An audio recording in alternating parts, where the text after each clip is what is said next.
H.P. Lovecraft with Harry Houdini presents Under the Pyramids. 1. Mystery attracts mystery. Ever since the wide appearance of my name as a performer of unexplained feats, I have encountered strange narratives and events which my calling has led people to link with my interests and activities. Some of these have been trivial and irrelevant, some deeply traumatic and absorbing, some productive of weird and perilous experiences, and some involving me in extensive scientific and historical research. Many of these matters I have told and shall continue to tell freely, but there is one of which I speak with great reluctance, and which I am now relating only after a session of grilling persuasion from the publishers of this magazine, who had heard vague rumors of it from other members of my family. The hitherto guarded subject pertains to my non-professional visit to Egypt 14 years ago, and has been avoided by me for several reasons. For one thing, I am averse to exploiting certain unmistakably actual facts and conditions obviously unknown to the myriad tourists who throng about the pyramids and apparently secreted with much diligence by the authorities at Cairo, who cannot be wholly ignorant of them. For another thing, I dislike to recount an incident in which my own fantastic imagination must have played so great a part. What I saw, or thought I saw, certainly did not take place, but is rather to be viewed as a result of my then recent readings in Egyptology, and of the speculations anent this theme which my environment naturally prompted. These imaginative stimuli, magnified by the excitement of an actual event terrible enough in itself, undoubtedly gave rise to the culminating horror of that grotesque night so long ago. In January 1910, I had finished a professional engagement in England and signed a contract for a tour of Australian theatres. A liberal time being allowed for the trip, I determined to make the most of it in the sort of travel which chiefly interests me. So, accompanied by my wife, I drifted pleasantly down the continent and embarked at Marseille on the P&O steamer Malwa, bound for Port Said. From that point, I proposed to visit the principal historical localities of Lower Egypt before leaving finally for Australia. The voyage was an agreeable one, and enlivened by many of the amusing incidents which befall a magical performer apart from his work. I had intended, for the sake of a quiet travel, to keep my name secret, but was goaded into betraying myself by a fellow magician whose anxiety to astound the passengers with ordinary tricks tempted me to duplicate and exceed his feats in a manner quite destructive of my incognito. I mention this because of its ultimate effect, an effect I should have foreseen before unmasking to a shipload of tourists about to scatter throughout the Nile Valley. What it did was to herald my identity wherever I subsequently went, and deprived my wife and me of all the placid inconspicuousness we had sought. Traveling to see curiosities, I was often forced to stand inspection as a sort of curiosity myself. We had come to Egypt in search of the picturesque and mystically impressive, but found little enough when the ship edged up to Port Said and discharged its passengers in small boats. Low dunes of sand, bobbing buoys in the shallow water, and a drearily European small town with nothing of interest save the great De Lesseps statue made us anxious to get on to something more worth our while. After some discussion, we decided to proceed at once to Cairo and the pyramids, later going to Alexandria for the Australian boat and for whatever Greco-Roman sites that an ancient metropolis might present. The railway journey was tolerable enough and consumed only 4 hours and a half. We saw much of the Suez Canal, whose route we followed as far as Ismailia, and later had a taste of old Egypt in our glimpse of the restored freshwater canal of the Middle Empire. Then at last we saw Cairo glimmering through the glowing dusk, a twinkling constellation which became a blaze as we halted at the great Carré Central. But once more disappointment awaited us, for all that we beheld was European save the costumes and the crowd. Prosaic subway led to a square teeming with carriages, taxicabs, and trolley cars, and gorgeous with electric lights shining on tall buildings, whilst the very theatre where I was vainly requested to play, and which I later attended as a spectator, had recently been renamed the American Cosmograph. We stopped at Shepherd's Hotel, reached in a taxi that sped along broad, smartly built-up streets, and amidst the perfect service of its restaurant, elevators, and generally Anglo-American luxuries, the mysterious East and immemorial past seemed very far away. The next day, however, precipitated us delightfully into the heart of the Arabian Nights atmosphere, and in the winding ways and exotic skyline of Cairo, the Baghdad of Harun al-Rashid seemed to live again. Guided by our Baedeker, we had struck east past the Ezbekaya Gardens, along the Muski in quest of the native quarter, and were soon in the hands of a glamorous cicerone who, notwithstanding later developments, was assuredly a master at his trade. Not until afterwards did I see that I should have applied at the hotel for a licensed guide. This man, a shaven, peculiarly hollow-voiced, and relatively cleanly fellow who looked like a pharaoh and called himself Abdul Raiz el Drogman, appeared to have much power over others of his kind, though subsequently the police professed not to know him, and to suggest that Rais is merely a name for any person in authority, whilst Drogman is obviously no more than a clumsy modification of the word for a leader of tourist parties, dragoman. Abdul led us among such wonders as we had before only read and dreamed of.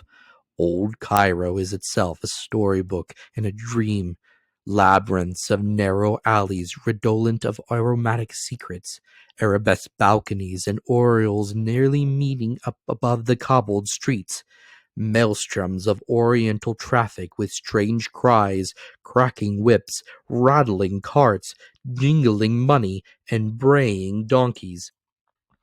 Kaleidoscopes of polychrome robes, veils, turbans, and tarbushes, water carriers and dervishes, dogs and cats, soothsayers and barbers, and over all the whining of blind beggars crouched in alcoves, and the sonorous chanting of muezzins from the minarets lined delicately against a sky of deep, unchanging blue. The roofed, quieter bazaars were hardly less alluring. Spice, perfume, incense, beads, rugs, silks, and brass. Old Mohammed Suleiman squats cross-legged amidst his gummy bottles, while chattering youths pulverize mustard in the hollowed-out capital of an ancient classic column.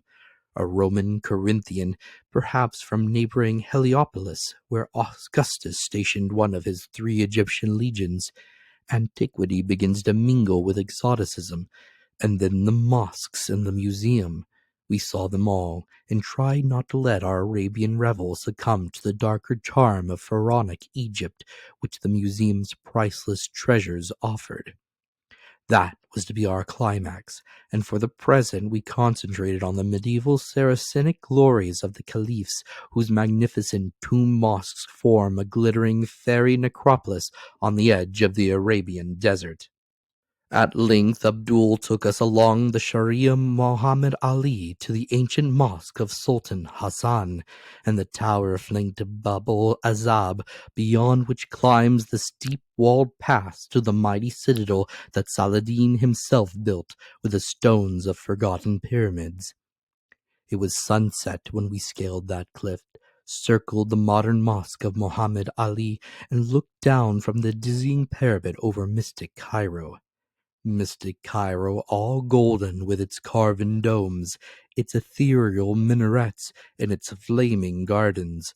Far over the city towered the great Roman dome of the new museum, and beyond it, across the cryptic yellow Nile that is the mother of aeons and dynasties, lurked the menacing sands of the Libyan desert, undulant and iridescent, and evil with older arcana. The red sun sank low, bringing the relentless chill of Egyptian dusk, and as it stood poised on the world's rim like the ancient god of Heliopolis, Re Harakate, the horizon's sun, we saw, silhouetted against its vermeil holocaust, the black outlines of the pyramids of Giza. The Paleogean tombs there were hoary with 1,000 years when Tutankhamun mounted his golden throne in distant Thebes. Then we knew that we were done with Saracen Cairo, and that we must taste the deeper mysteries of primal Egypt, the black Kim of Re and Amun, Isis and Osiris.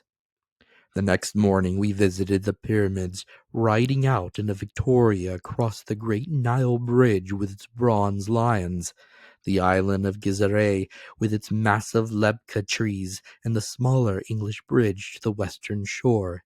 Down the shore road we drove between great rows of lepkas and past the vast zoological gardens to the suburb of Giza, where a new bridge to Cairo proper had since been built. Then, turning inland along the Sharia el Haram, we crossed a region of glassy canals and shabby native villages, till before us loomed the objects of our quest.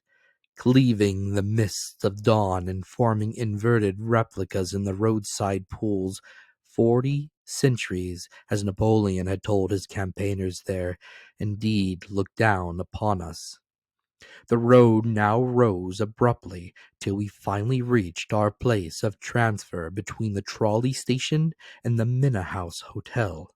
Abdul Reis, who capably purchased our pyramid tickets, seemed to have an understanding with the crowding, yelling, and offensive Bedouins who inhabited a squalid mud village some distance away, and pestiferously assailed every traveller, for he kept them very decently at bay, and secured an excellent pair of camels for us, himself mounting a donkey and assuming the leadership of our animals to a group of men and boys more expensive than useful. The area to be traversed was so small that camels were hardly needed, but we did not regret adding to our experience this troublesome form of desert navigation. The pyramids stand on a high rock plateau, this group forming next the northernmost of the series of regal and aristocratic cemeteries built in the neighborhood of the extinct capital of Memphis, which lay on the same side of the Nile, somewhat south of Giza, and which flourished between 3400 and 2000 BC. The greatest pyramid, which lies nearest the modern road, was built by King Cheops or Khufu about 2800 BC, and stands more than 450 feet in perpendicular height.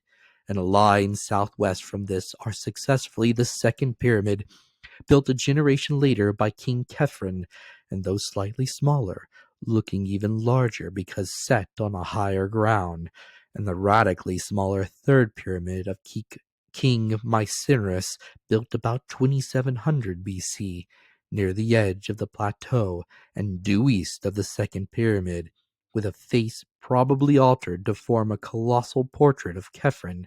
Its royal restorer stands the monstrous Sphinx, mute, sardonic, and wise beyond mankind in memory. Minor pyramids and the traces of ruined minor pyramids are found in several places, and the whole plateau is pitted with the tombs of dignitaries of less than royal rank. These latter were originally marked by mastabas, or stone bench-like structures about the deep burial shafts, as found in other Memphian cemeteries and exemplified by Pernep's tomb in the Metropolitan Museum of New York. At Giza, however, all such visible things have been swept away by time and pillage, and only the rock-hewn shafts, either sand-filled or cleared out by archaeologists, remain to attest their former existence. Connected with each tomb was a chapel in which priests and relatives offered food and prayer to the hovering Ka, or vital principle of the deceased. The small tombs have their chapels contained in their stone mastabas, or superstructures, but the mortuary chapels of the pyramids, where regal pharaohs lay, were separate temples, each to the east of its corresponding pyramid, and connected by a causeway to a massive gate chapel or propylon at the edge of the rock plateau. The gate chapel leading to the second pyramid, nearly buried in the drifting sands, yawns subterraneously southeast of the Sphinx. Persistent tradition dubs it the Temple of the Sphinx, and it may perhaps be readily called such if the Sphinx indeed represents the second pyramid's builder Khephren. There are unpleasant tales of the Sphinx before Khephren, but whatever its elder features were, the monarch replaced them with his own, that men might look at the colossus without fear. It was in the great gateway temple that the life-size diorite statue of Khephren, now in the Cairo Museum, was found. A statue before which I stood in awe when I beheld it. Whether the whole edifice is now excavated, I am not certain, but in 1910 most of it was below ground, with the entrance heavily barred at night. Germans were in charge of the work, and the war or other things may have stopped them. I would give much in view of my experience and of certain Bedouin whisperings discredited or unknown in Cairo, to know what has developed in connection with a certain well in a transverse gallery where statues of the pharaoh were found, and curious juxtapositions to the statues of baboons. The road, as we traversed it on our camels that morning, curved sharply past the wooden police quarters, post office, drugstore, and shops on the left, and plunged south and east in a complete bend that scaled the rock plateau and brought us face to face with the desert under the lee of the Great Pyramid. Past Cyclopean masonry we rode, rounding the eastern face and looking down ahead into the valley of minor pyramids, beyond which the eternal Nile glistened to the east, and the eternal desert shimmered to the west. Very close loomed the three major pyramids, the greatest devoid of outer casings, and shewing its bulk of great stones, but the others retaining here and there the neatly fitted covering which had made them smooth and finished in their day. Presently we descended towards the Sphinx, and sat silent beneath the spell of those terrible, unseeing eyes. On the vast stone breast we faintly discerned the emblem of Re Harakate, for whose image the Sphinx was mistaken in a late dynasty, and though sand covered the tablet between the great palls, we recalled what Thutmosis IV inscribed therein, and the dream he had when a prince. It was then that the smile of the Sphinx vaguely displeased us, and made us wonder about the legends of subterranean passages beneath the monstrous creature, leading down, down, to depths none might dare hint at, depths connected with mysteries older than the dynastic Egypt we excavate, and having a sinister relation to the persistence of abnormal, animal-headed gods in the ancient Nilotic pantheon. Then, too, it was I asked myself an idle question whose hideous significance was not to appear for many an hour. Other tourists now began to overtake us, and we moved on to the sand-choked temple of the Sphinx, 50 yards to the southeast, which I had previously mentioned as to the great gate of the causeway to the second pyramid's mortuary chapel on the plateau. Most of it was still underground, and although we dismounted and descended through a modern passageway to its alabaster corridor and pillared hall, I felt that Abdul and the local German attendant had not shown us all there was to see. After this, we made the conventional circuit of the pyramid plateau, examined the second pyramid and the peculiar ruins of its mortuary chapel to the east, the third pyramid and its miniature southern satellites and ruined eastern chapel, the rock tombs and the honeycombings of the fourth and fifth dynasties, and the famous Campbell's tomb whose shadowy shaft sinks precipitously for 53 feet to a sinister sarcophagus which one of our camel drivers divested of the cumbering sands after a vertiginous descent by rope. Cries now assailed us from the Great Pyramid, where Bedouins were besieging a party of tourists with offers of guidance to the top, or of displays of speed and the performance of solitary trips up and down. 7 minutes is said to be the record for such an ascent and descent, but many lusty sheiks and sons of sheiks assured us they could cut it to 5 if given the requisite impetus of liberal bakshish. They did not get this impetus, though we did let Abdul take us up, thus obtaining a view of unprecedented magnificence, which included not only remote and glittering Cairo with its crowned citadel and background of gold-violet hills, but all the pyramids of the Memphian district as well, from Abu Roash on the north to the Dashur on the south. The Saqqara step pyramid, which marks the evolution of the low mastaba into the true pyramid, shewed clearly and alluringly in the sandy distance. It is close to this transition monument that the famed tomb of Perneb was found, more than 400 miles north of the Theban rock valley where Tutankhamun sleeps. Again I was forced to silence through sheer awe. The prospect of such antiquity and the secrets each hoary monument seemed to hold and brood over filled me with a reverence and sense of immensity nothing else ever gave up. Fatigued by our climb, and disgusted with the importunate Bedouins whose actions seemed to defy every rule of taste, we omitted the arduous detail of entering the cramped interior passages of any of the pyramids, though we saw several of the hardiest tourists preparing for the suffocating crawl through Cheop's mightiest memorial. As we dismissed and overpaid our local bodyguard and drove back to Cairo with Abdul Reyes under the afternoon sun, we half regretted the omission we had made. Such fascinating things were whispered about lower pyramid passages not in the guidebooks, passages whose entrances had been hastily blocked up and concealed by certain uncommunicative archaeologists who had found and begun to explore them. Of course, this whispering was largely baseless on the face of it, but it was curious to reflect how persistently visitors were forbidden to enter the pyramids at night or to visit the lowest burrows and crypt of the Great Pyramid. Perhaps in the latter case it was the psychological effect which was feared, the effect on the visitor of feeling himself huddled down beneath a gigantic world of solid masonry, joined to the life he has known by the merest tube in which he may only crawl, and which any accident or evil design might block.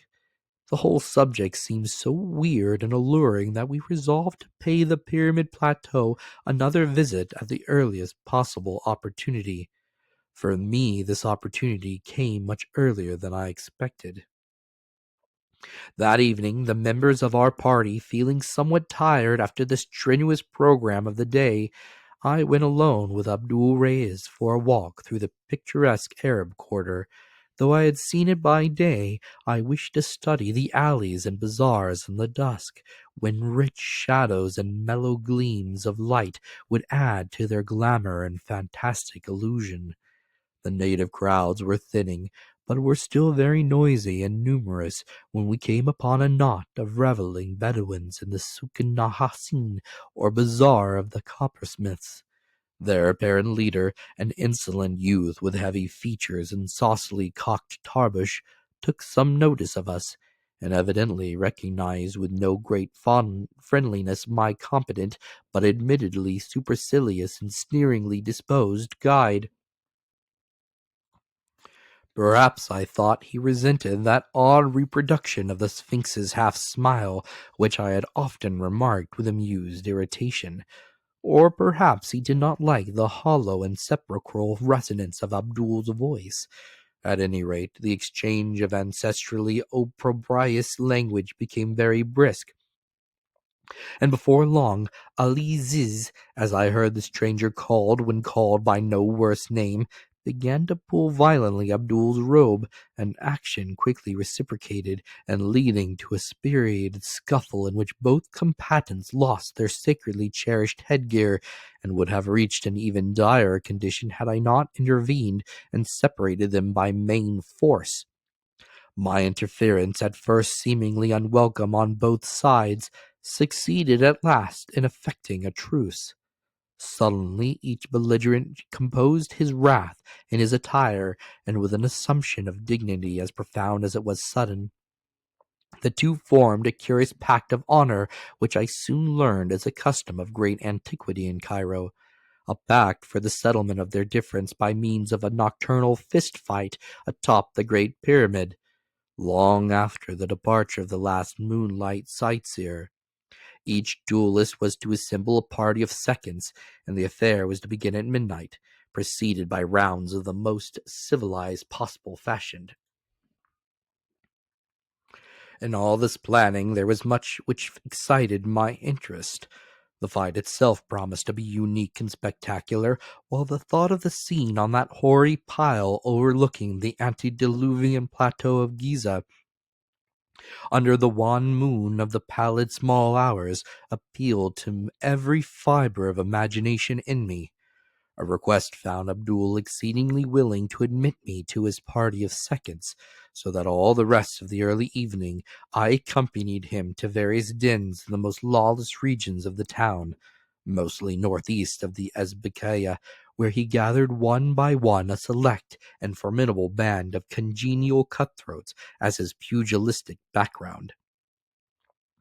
Shortly after 9, our party mounted on donkeys bearing such royal or tourist reminiscent names as Ramses, Mark Twain, J.P. Morgan, and Minnehaha, edged through streets labyrinths both oriental and occidental, crossed the muddy and mast-forested Nile by the bridge of the Bronze Lions, and cantered philosophically between the lepkas on the road to Giza.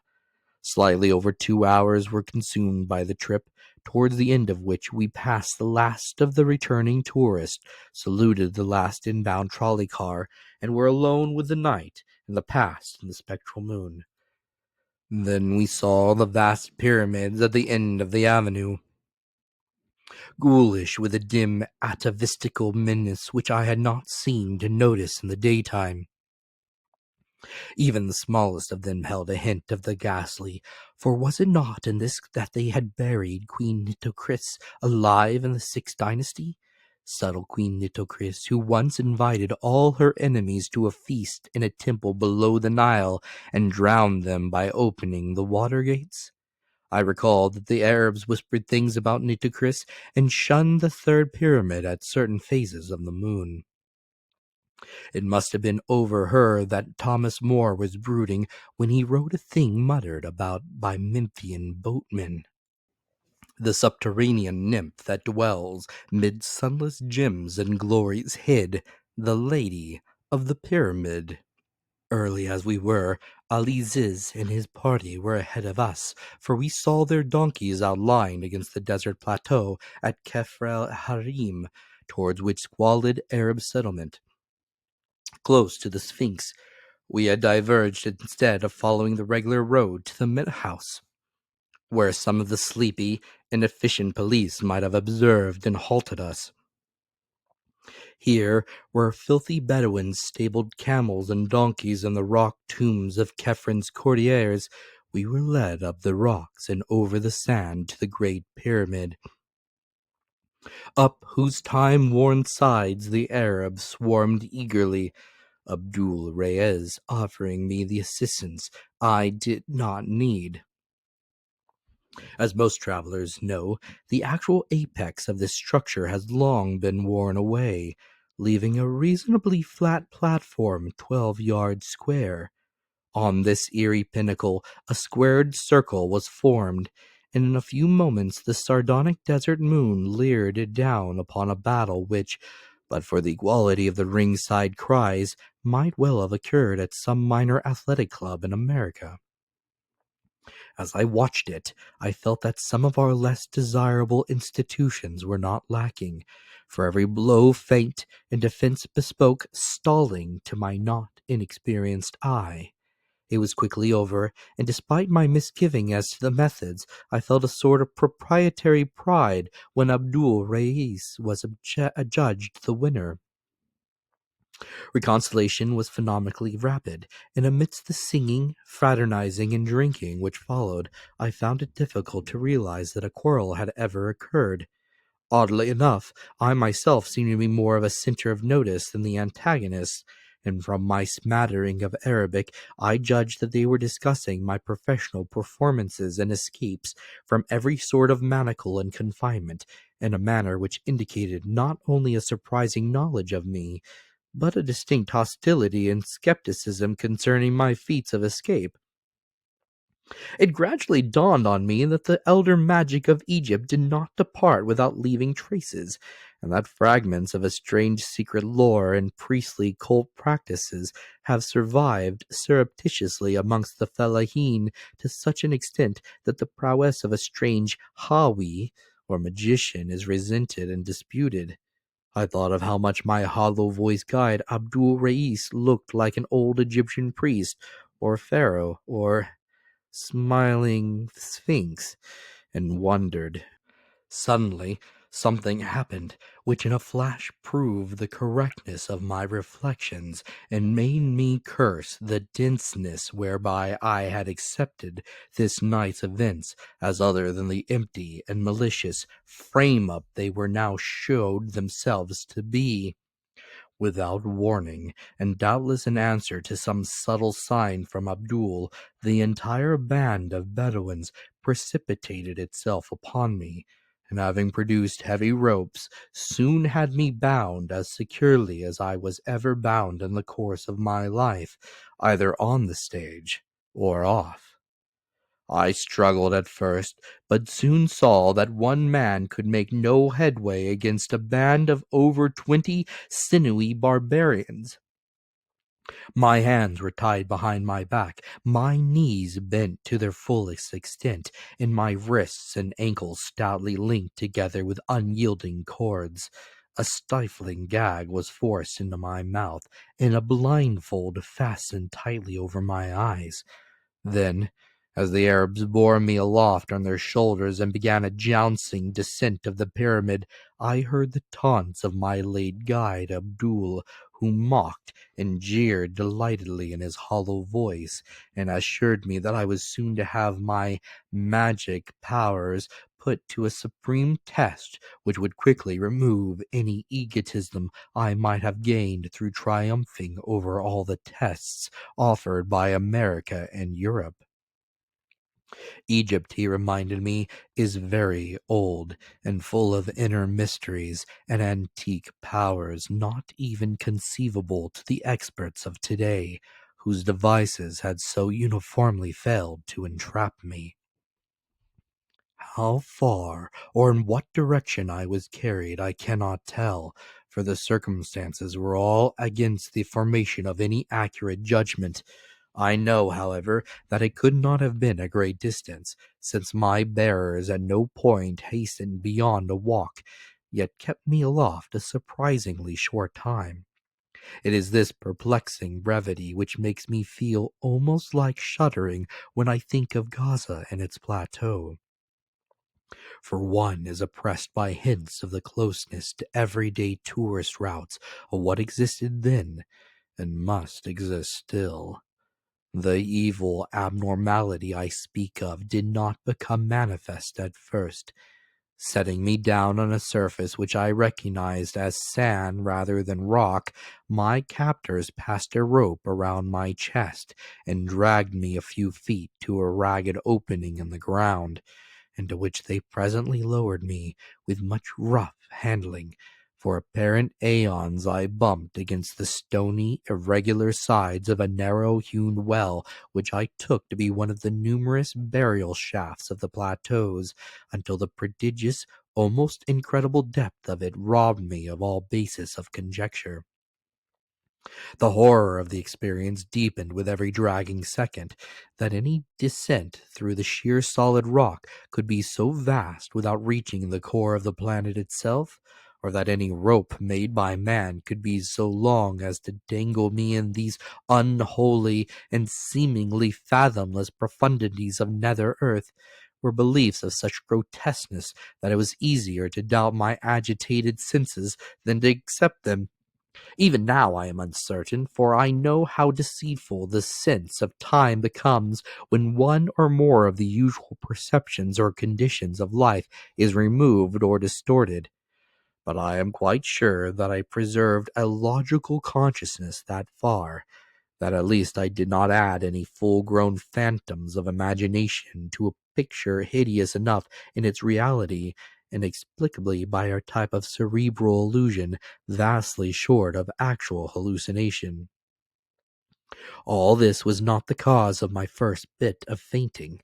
The shocking ordeal was cumulative, and the beginning of the later terrors was a very perceptible increase in my rate of descent. They were paying out that infinitely long rope very swiftly now, and I scraped cruelly against the rough and constricted sides of the shaft as I shot madly downwards. My clothing was in tatters, and I felt the trickle of blood all over, even above the mounting and excruciating pain. My nostrils, too, were assailed by a scarcely definable menace, a creeping odor of damp and staleness curiously unlike anything that I had ever smelt before, and having faint overtones of spice and incense that lent an element of mockery. Then the mental cataclysm came. It was horrible, hideous beyond all articulate description, because it was all of the soul, with nothing of the detail to describe. It was the ecstasy of nightmare and the summation of the fiendish. The suddenness of it was apocalyptic and demoniac. One moment I was plunging agonizingly down that narrow well of million-toothed torture, yet the next moment I was soaring on bat wings in the gulfs of hell, swinging free and swoopingly through illimitable miles of boundless, musty space, rising dizzily to measure less pinnacles of chilling ether than diving gaspingly to sucking naders of ravenous, nauseous lower vacua. Thank God for the mercy that shut out in oblivion those clawing furies of consciousness which half unhinged my faculties, and tore harpy-like at my spirit. That one respite, short as it was, gave me the strength and sanity to endure those still greater sublimations of cosmic panic that lurked and gibbered on the road ahead.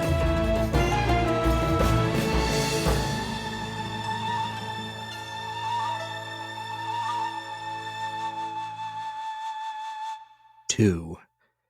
It was very gradually that I regained my senses after that eldritch flight through Stygian space. The process was infinitely painful and colored by fantastic dreams in which my bound and gagged condition found singular embodiment. The precise nature of these dreams was very clear while I was experiencing them, but became blurred in my recollection almost immediately afterwards, and was soon reduced to the merest outline by the terrible events, real or imaginary, which followed. I dreamed that I was in the grasp of a great and horrible paw, a yellow, hairy, five-clawed paw which had reached out of the earth to crush and engulf me. And when I stopped to reflect what the paw was, it seemed to me that it was Egypt. In the dream I looked back at the events of the preceding weeks and saw myself lured and enmeshed little by little, subtly and insidiously, by some hellish ghoul spirit of the elder Nile sorcery. some spirit that was in Egypt before ever man was, and that will be when man is no more. I saw the horror and the unwholesome antiquity of Egypt, and the grisly alliance it has always had with the tombs and temples of the dead. I saw phantom processions of priests with the heads of bulls, falcons, cats, and ibises, phantom processions marching interminably through subterraneous labyrinths and avenues of titanic propylaei, beside which a man is as a fly, and offering unnameable sacrifices to indescribable gods. Stone colossi marched in endless night and drove herds of grinning andro-sphinxes down to the shores of illimitable stagnant rivers of pitch. And behind it all I saw the ineffable malignity of primordial necromancy, black and amorphous, and fumbling greedily after me in the darkness to choke out the spirit that had dared to mock it by emulation. In my sleeping brain there took shape a melodrama of sinister hatred and pursuit, and I saw the black soul of Egypt singling me out and calling me in inaudible whispers, calling and luring me, leading me on with the glitter and glamour of a Saracenic surface, but ever pulling me down to the age-mad catacombs and horrors of its dead and abysmal pharaonic heart. Then the dream faces took on human resemblances, and I saw my guide Abdul Reyes in the robes of a king, with the sneer of the Sphinx on his features. And I knew that those features were the features of Khafra the Great, who raised the second pyramid, carved over the Sphinx's face in the likeness of his own, and built that titanic gateway temple whose myriad corridors the archaeologists think they have dug out of the cryptical sands and the uninformative rock. And I looked at the long, lean, rigid hand of Khafra, the long, lean, rigid hand as I had seen it on the diorite statue in the Cairo Museum, the statue that had found in the terrible gateway temple, and wondered that I had not shrieked when I saw it on Abdul Reyes. That hand, it was hideously cold, and it was crushing me. It was the cold and cramping of the sarcophagus, and the chill and constriction of unrememberable Egypt. It was knighted, necropolitan Egypt itself, that yellow paw, and they whisper such things of Khafra. But at this juncture I began to awake, or at least to assume a condition less completely that of sleep than the one just preceding. I recalled the fight atop the pyramids, the treacherous Bedouins and their attack, my frightful descent by rope through endless rocky depths, and my mad swinging and plunging in a chill void redolent of aromatic putrescence. I perceived that I now lay on a damp rock floor, and that my bonds were still biting into me with unloosened force. It was very cold, and I seemed to detect a faint current of noisome air sweeping across me. The cuts and bruises I had received from the jagged sides of the rock shaft were paining me woefully, their soreness enhanced to a stinging or burning acuteness of some pungent quality in the faint draught, and the mere act of rolling over was enough to set my whole frame throbbing with untold agony. As I turned, I felt a tug from above, and concluded that the rope whereby I was lowered still reached to the surface. Whether or not the Arab still held it, I had no idea, nor had I any idea how far within the earth I was. I knew that the darkness around me was wholly or nearly total, since no ray of moonlight penetrated my blindfold, but I did not trust my senses enough to accept as evidence of extreme depth the sensation of vast duration which had characterized my descent. Knowing at least that I was in a space of considerable extent reached from the surface directly above by an opening in the rock, I doubtfully conjectured that my prison was perhaps the buried gateway chapel of old Khafra, the temple of the Sphinx, perhaps some inner corridor which the guides had not shown me during my morning visit, and from which I might easily escape if I could find my way to the barred entrance. It would be a labyrinthine wandering, but no worse than any others out of which I had in the past found my way. The first step was to get free of my bonds, gag, and blindfold, and this I knew would be no great task, since subtler experts than these Arabs had tried every known species of fetter upon me during my long and varied career as an exponent of escape, yet had never succeeded in defeating my methods. Then it occurred to me that the Arabs might be ready to meet and attack me at the entrance upon any evidence of my probable escape from the binding cords, as would be furnished by any decided agitation of the rope which they probably held. This, of course, was taking for granted that my place of confinement was indeed Khephren's Temple of the Sphinx. The direct opening in the roof, wherever it might lurk, could not be beyond easy reach of the ordinary modern entrance near the Sphinx, if in truth it were any great distance at all on the surface, since the total area known to visitors is not at all enormous. I had not noticed any such openings during my daytime pilgrimage, but I knew that these things are easily overlooked amidst the drifting sands. Thinking these matters over as I lay bent and bound on the rock floor, I nearly forgot the horrors of the abysmal descent and cavernous swinging which had so lately reduced me to a coma.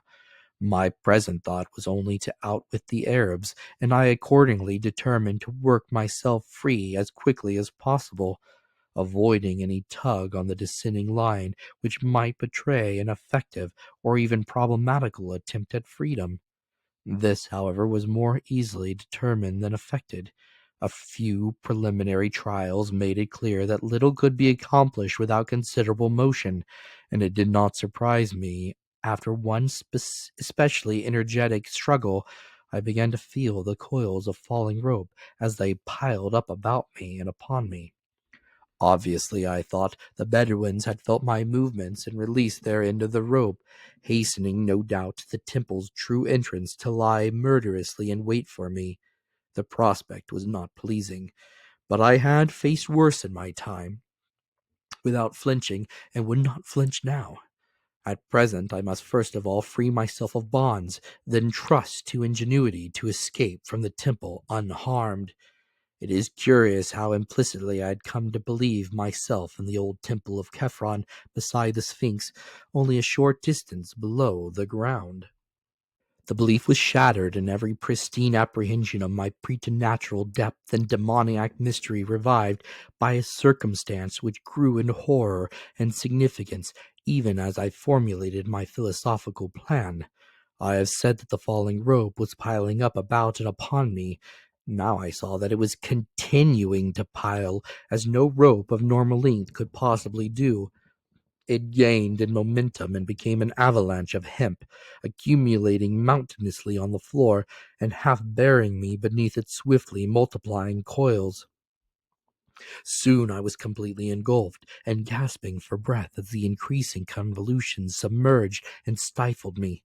My senses tottered again, and I vainly tried to fight off a menace desperate and ineluctable.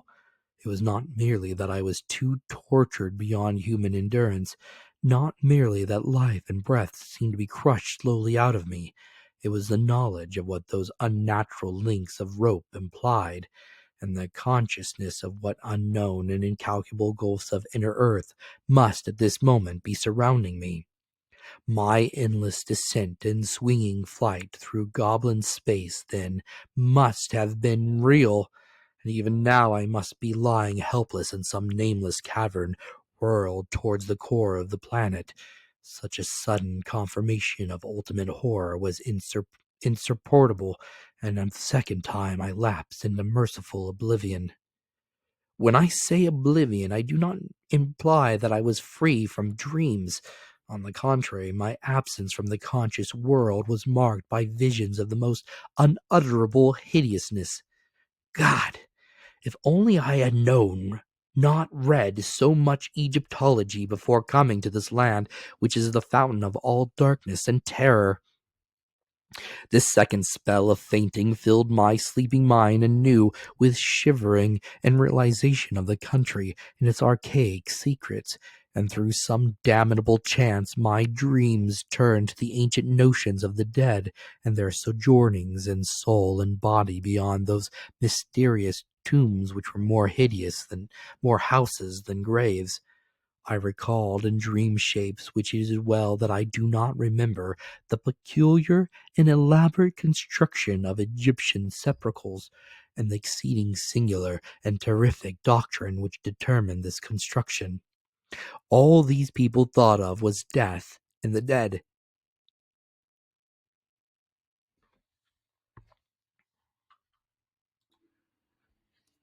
All these people thought of was death and the dead.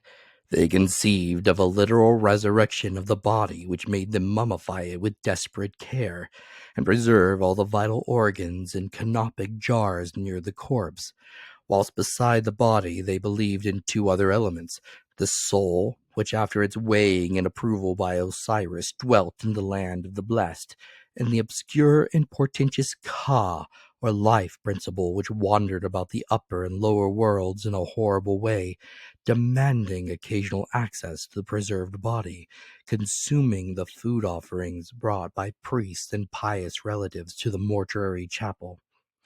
And sometimes, as men whispered, taking its body or the wooden double always buried beside it, and stalking noxiously abroad on errands peculiarly repellent. For thousands of years those bodies rested gorgeously encased, and staring glassily upward when not visited by the Ka, awaiting the day when Osiris should restore both Ka and soul, and lead forth the stiff legions of the dead from the sunken houses of sleep. It was to have been a glorious rebirth, but not all souls were approved, nor were all tombs inviolate, so that certain grotesque mistakes and fiendish abnormalities were to be looked for. Even today, the Arabs murmur of unsanctified convocations and unwholesome worship in forgotten nether abysses, which only winged invisible Kas and soulless mummies may visit and return unscathed. Perhaps the most leeringly blood congealing legends are those which relate to certain perverse products of decadent priestcraft, composite mummies made by the artificial union of human trunks and limbs with the heads of animals in imitation of the elder gods. At all stages of history the sacred animals were mummified, so that consecrated bulls, cats, ibises, crocodiles, and the like might return some day to greater glory. But only in the decadence did they mix the human and animal in the same mummy. Only in the decadence, when they did not understand the rights and prerogatives of the Ka and the soul. What happened to those composite mummies is not told of, at least not publicly, and it is certainly that no Egyptologist ever found one. The whisper of Arabs are very wild and cannot be relied upon. They even hint that old Khephren, he of the Sphinx and the second pyramid and the yawning gateway temple, lives far underground, wedded to the ghoul queen Nitocris, and ruling over the mummies that are neither of man nor of beast. It was of these, of Khephren and his consort and his strange armies of the hybrid dead, that I dreamed, and that is why I am glad the exact dream shapes have faded from my memory. My most horrible vision was connected with an idle question I had asked myself the day before when looking at the great carven riddle of the desert, and wondered with what unknown depths the temple so close to it might be secretly connected. That question, so innocent and whimsical then, assumed in my dream a meaning of frenetic and hysterical madness. What huge and loathsome abnormality was the Sphinx originally carven to represent? My second awakening, if awakening it was, is a memory of stark hideousness which nothing else in my life, save one thing which came after, can parallel. And that life has been full and adventurous beyond most men's. Remember that I had lost consciousness whilst buried beneath a cascade of falling rope whose immensity revealed the cataclysmic depth of my present position. Now, as perception returned, I felt the entire weight gone and realized upon rolling over that although I was still tied, gagged, and blindfolded, some agency had removed completely the suffocating hempen landslide which had overwhelmed me. The significance of this condition, of course, came to me only gradually, but even so, I think it would have brought unconsciousness again had I not by this time reached such a state of emotional exhaustion that no new horror could make much difference. I was alone. With what?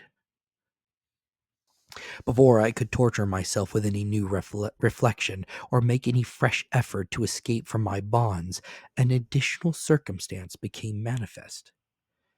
Pains not formerly felt were racking my arms and legs, and I seemed coated with a profusion of dried blood beyond anything my former cuts and abrasions could furnish.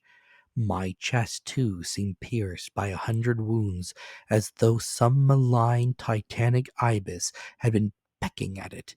Assuredly, the agency which had removed the rope was the hostile one, and had begun to wreak terrible injuries upon me when somehow impelled to desist. Yet at the time my sensations were distinctly the reverse of what one might expect.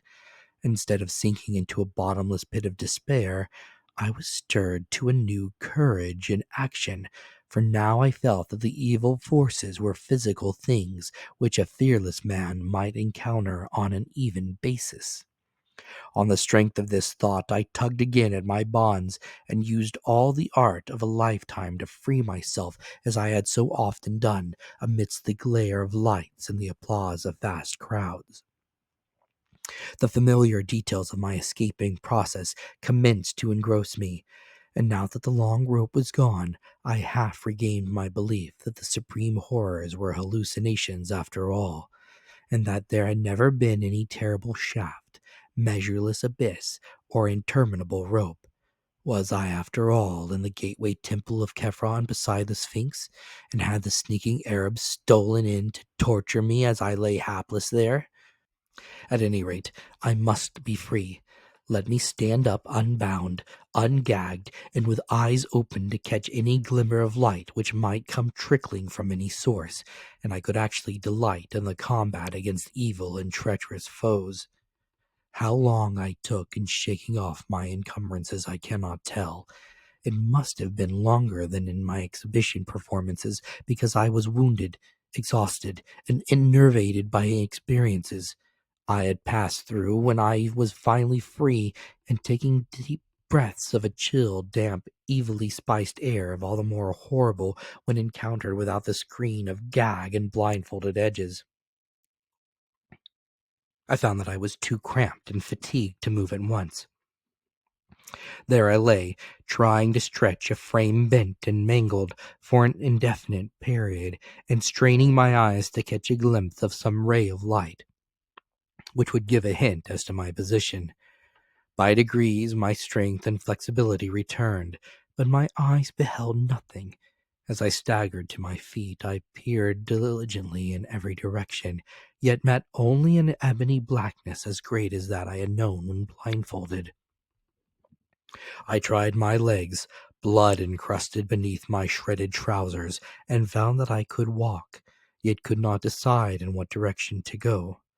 Obviously, I ought not to walk at random, and perhaps retreat directly from the entrance I sought, so I paused to note the direction of the cold, fetid, natron-scented air current which I had never ceased to feel. Accepting the point of its source as the possible entrance to the abyss, I strove to keep track of this landmark and to walk consistently towards it. I had had a matchbox with me, and even a small electric flashlight, but of course the pockets of my tossed and tattered clothing were long since emptied of all heavy articles. As I walked cautiously in the blackness, the draught grew stronger and more offensive. Till at length I could regard it as nothing less than a tangible stream of detestable vapor pouring out of some aperture like the smoke of the genie from the fisherman's jar in the Eastern tale. The East, Egypt. Truly, this dark cradle of civilization was ever the wellspring of horrors and marvels unspeakable. The more I reflected on the nature of this cavern wind, the greater my sense of disquiet became. For although despite its odor I had sought its source as at least an indirect clue to the outer world, I now saw plainly that this foul emanation could have no admixture of connection whatsoever with the clean air of the Libyan desert, but must be essentially a thing vomited from sinister gulfs still lower down. I had then been walking in the wrong direction, and after a moment's reflection I decided not to retrace my steps. Away from the draught I would have no landmarks, for the roughly level rock floor was devoid of distinctive configurations. If, however, I followed up the strange current, I would undoubtedly arrive at an aperture of some sort, from whose gate I could perhaps work round the walls to the opposite side of this cyclopean and otherwise unnavigable hall. That I might fail, I well realized. I saw this was no part of Kefren's gateway temple which tourists know, and it struck me that this particular hall must be unknown even to archaeologists, and merely stumbled upon by the inquisitive and malignant Arabs who had imprisoned me. If so, was there any present gate of escape to the known parts or to the outer air? What evidence, indeed, did I now possess that this was the gateway temple at all? For a moment all my wildest speculations rushed back upon me, and I thought of that vivid melange of impressions, descent, suspension in space, the rope, my wounds, and the dreams that were frankly dreams. Was this the end of life for me? Or indeed, would it be merciful if this moment were the end? I could answer none of my own questions, but merely kept on till fate, for a third time, reduced me to oblivion. This time there were no dreams, for the suddenness of the incident shocked me out of all thought, either conscious or subconscious. Tripping on an unexpected descending step at a point where the offensive draught became strong enough to offer an actual physical resistance, I was precipitated headlong down a black flight of huge stone stairs into a gulf of hideousness unrelieved. That I ever breathed again is a tribute to the inherent vitality of the healthy human organisms. Often I look back to that night and I feel a touch of actual humor in those repeated lapses of consciousness, lapses whose succession reminded me at the time of nothing more than the crude cinema melodramas of that period. Of course, it is possible that the repeated lapses never occurred, and that all the features of that underground nightmare were merely the dreams of one long coma which began with the shock of my descent into the abyss, and ended with the healing balm of the outer air and of the rising sun, which found me stretched on the sounds of Giza before the sardonic and dawn-flushed face of the great Sphinx. I preferred to believe this latter explanation as much as I can, hence was glad when the police told me that the barrier to Kefren's gateway temple had been found unfastened, and that a sizable rift to the surface did actually exist in one corner of the still buried part. I was glad, too, when the doctors pronounced my wounds only those to be expected from my seizure, blindfolding, lowering, struggling with bonds, falling some distance, perhaps into a depression into the temple's inner gallery, dragging myself to the outer barrier, and escaping from it. And experiences like that, a very soothing diagnosis. And yet I know that there must be more than appears to the surface. That extreme descent is too vivid a memory to be dismissed, and it is odd that no one has ever been able to find a man answering the description of my guide, Abdul Reyes El Drogman, the tomb-throated guide who looked and smiled like King Kefren. I have digressed from my connective narrative, perhaps in the vain hope of evading the telling of that final incident. That incident, which of all is most certainly a hallucination, but I promise to relate it, and I do not break promises. When I recovered, or seemed to recover, my senses after that fall down the black stone stairs, I was quite as alone and in darkness as before. The windy stench, bad enough before, was now fiendish, yet I had acquired enough familiarity of this by this time to bear it stoically. Dazedly, I began to crawl away from the place whence the putrid wind came, and with my bleeding hands felt the colossal blocks of a mighty pavement. Once my head struck against a hard object, and when I felt of it, I learned that it was the base of a column of unbelievable immensity, whose surface was covered with gigantic chiseled hieroglyphics, very perceptible to my touch. Crawling on, I encountered other Titan columns at incomprehensible distance apart, when suddenly my attention was captured by the realization of something which must have been impinging on my subconscious hearing long before the conscious sense was aware of it. From some still lower chasm in earth's bowels were proceeding certain sounds, measured and definite, and like nothing I had ever heard before. That they were very ancient and distinctly ceremonial, I felt almost intuitively, and much reading in Egyptology led me to associate them with the flute, the sambuca, the sistrum, and the tympanum. In their rhythmic piping, droning, rattling, and beating, I felt an element of terror beyond all the known terrors of earth, a terror peculiarly disassociated from personal fear, and taking the form of a sort of objective pity for our planet, that it should hold within its depths such horrors and must lie beyond those aegypanic cacophonies. The sounds increased in volume, and I felt that they were approaching. Then, and may all the gods of all pantheons unite to keep the light from my ears again, I began to hear faintly and afar off the morbid and millennial trampings of the marching things. It was hideous that footfalls so dissimilar should move in such perfect rhythms. The training of unhallowed thousands of years must lie beyond that march of earth's inmost monstrosities. Padding, clicking, walking, stalking, rumbling, lumbering, crawling, and all to the abhorrent discords of those mocking instruments. And then, God keep the memory of those Arab legends out of my head. The mummies without souls, the meeting place of the wandering cause, the hordes of the devil-cursed pharaonic dead of 40 centuries, the composite mummies led through the uttermost onyx voids by King Kefron and his ghoul queen Nitocris. The tramping drew nearer. Heaven save me from the sound of those feet and paws and hooves and pads and talons as it commenced to acquire detail.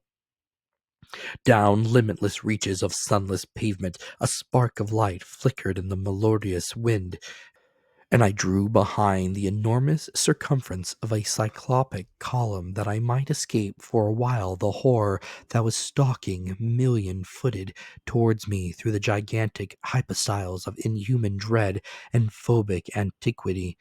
The flickers increased, and the tramping and dissonant rhythm grew sickeningly loud. In the quivering orange light there stood faintly forth a scene of such stony awe that I gasped from a sheer wonder that I conquered even fear and repulsion. Bases of columns whose middles were higher than human sight, mere bases of things that must each dwarf the Eiffel Tower to insignificance, hieroglyphics carved by unthinkable hands in caverns where daylight can be only a remote legend. I would not look at the marching things. That I desperately resolved as I heard their creaking joints and nitrous wheezing above the dead music and the dead trampings. It was merciful that they did not speak. But God, their crazy torches began to cast shadows on the surface of those stupendous columns. Heaven, take it away! Hippopotami should not have human hands and carry torches. Men should not have the heads of crocodiles. I tried to turn away, but the shadows and sounds and the stench were everywhere. Then I remembered something I used to do in a half-conscious nightmares as a boy, and began to repeat to myself, "This is a dream. This is a dream." But it was of no use, and I could only shut my eyes and pray. At least that is what I think I did, for one is never sure in visions, and I know this can have been nothing more. I wondered whether I should ever reach the world again, and at times would furtively open my eyes to see if I could discern any feature of the place other than the wind of spice putrefaction, the topless columns, and the thematotropically grotesque shadows of abnormal horror. The sputtering glare of multiplying torches now shone, and unless this hellish place were wholly without walls, I could not fail to see some boundary or fixed landmark soon. But I had to shut my eyes again when I realized how many of the things were assembling, and when I glimpsed a certain object walking solemnly and steadily without any body above the waist. A fiendish and ululant corpse gurgle or death rattle now split the very atmosphere. The charnel atmosphere poisonous with naphtha and bitumen blasts, and one concerted chorus from the ghoulish legions of hybrid blasphemies. My eyes, perversely shaken open, gazed for an instant upon a sight which no human creature could even imagine without panic fear and physical exhaustion. The things had filed ceremonially in one direction of the noisome wind, where the light of their torches shewed their bended heads, or the bended heads of such as had heads. They were worshipping before a great black belching aperture which reached up almost out of sight, and which I could see was flanked at right angles by two giant staircases whose ends were far away in shadow. One of these was indubitably the staircase I had fallen down. The dimensions of the whole were fully in proportion with those of the columns. An ordinary house would have been lost in it, and in any average public building could easily have been moved in and out. It was so vast a surface that only by moving the eye could one trace its boundaries. So vast, so hideously black, and so aromatically stinking. Directly in front of this yawning polyphemus door, the things were throwing objects, evidently sacrifices or religious offerings to judge by their gestures. Kefren was their leader, sneering King Kefren, or the guide Abdul Reyes, crowned with a golden shfent and intoning endless formulae with the hollow voice of the dead. By his side knelt beautiful Queen Nitocris, whom I saw in profile for a moment, noting that the right half of her face was eaten away by rats or other ghouls, and I shut my eyes again when I saw what objects were being thrown as offerings to the fetid aperture or its possible local deity. It occurred to me that judging from the elaborateness of their worship, the concealed deity must be one of those considerable importance. Was it Osiris, or Isis, Horus, or Anubis, or some vast unknown god of the dead still more central and supreme? There is a legend that terrible altars and colossi were reared to an unknown one before ever the known gods were worshipped. And now, as I steeled myself to watch the rapt and sepulchral adorations of those nameless things, a thought of the escape flashed upon me. The hall was dim, and the columns heavy with shadow, with every creature of that nightmare throng absorbed in shocking raptures. It might be barely possible for me to creep past to the faraway end of one of the staircases and ascend unseen, trusting to fate and skill to deliver me from their upper reaches. Where I was, I neither knew nor seriously reflected upon, and for a moment it struck me as amusing to plan a serious escape from that which I knew to be a dream. Was I in some hidden and unsuspected lower realm of Kefron's gateway temple, that temple which generations have persistently called the Temple of the Sphinx? I could not conjecture, but I resolved to ascend to life and consciousness if wit and muscle could carry me. Wriggling flat on my stomach, I began the anxious journey towards the foot of the left-hand staircase, which seemed the more accessible of the two. I cannot describe the incidents and sensations of that crawl, but they may be guessed when one reflects on what I had to watch steadily in that malign, wind-blown torchlight in order to avoid detection. The bottom of the staircase was, as I have said, far away in shadow, as it had to be to rise without a bend to the dizzy parapeted landing above the Titanic aperture. This place, the last stages of my crawl at some distance from the noisome herd, though the spectacle chilled me even when quite remote at my night. At length I succeeded in reaching the steps, and I began to climb, keeping close to the wall on which I observed decorations of the most hideous sort, and relying for safety on the absorbed, ecstatic interest with which the monstrosities watched the foul breeze's aperture and the impious objects of nourishment they had flung on the pavement before it. Though the staircase was huge and steep, fashioned of vast porphyry blocks as if it were the feet of the giant, the ascent seemed virtually interminable. Dread of discovery and the pain which renewed exercise had brought to my wounds combined to make that upward crawl a thing of agonizing memory. I had intended, on reaching the landing, to climb immediately onward along whatever upper staircase might mount from there, stopping for no last look at the carrion abominations that pawed and genuflected some 70 or 80 feet below. Yet a sudden repetition of that thunderous corpse gurgle and death rattle chorus, coming as I had nearly gained the top of the flight, and showing by its ceremonial rhythm that it was not an alarm of my discovery, caused me to pause and peer cautiously over the parapet. The monstrosities were hailing something which had poked itself out of the nauseous aperture to seize the hellish fare proffered it. It was something quite ponderous, even as seen from my height, something yellowish and hairy, and endowed with a sort of nervous motion. It was as large, perhaps, a good-sized hippopotamus, but very curiously shaped. It seemed to have no neck, but 5 separate shaggy heads sprinkling in a row from a roughly cylindrical trunk. The first very small, the second good-sized, the third and fourth equal and largest of all, and the fifth rather small, though not so small as the first. One of these heads darted curiously rigid tentacles which seized ravenously on that excessively great quantities of unmentionable food placed before the aperture. Once in a while the thing would leap up, and occasionally it would retreat into its den in a very odd manner. Its locomotion was so inexplicable that I stared in fascination, wishing it would emerge further from the cavernous lair beneath. Then it did emerge. It did emerge, and at the sight I turned and fled into the darkness up the higher staircase that rose behind me. Fled unknowingly up incredible steps and ladders and inclined planes to which no human sight or logic guided me, and which I must ever relegate to the world of dreams for want of any confirmation.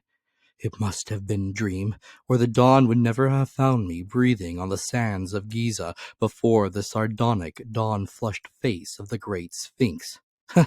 The Great Sphinx. God, that idle question I asked myself on that sun-blessed morning before. What huge and loathsome abnormality was the Sphinx originally carven to represent?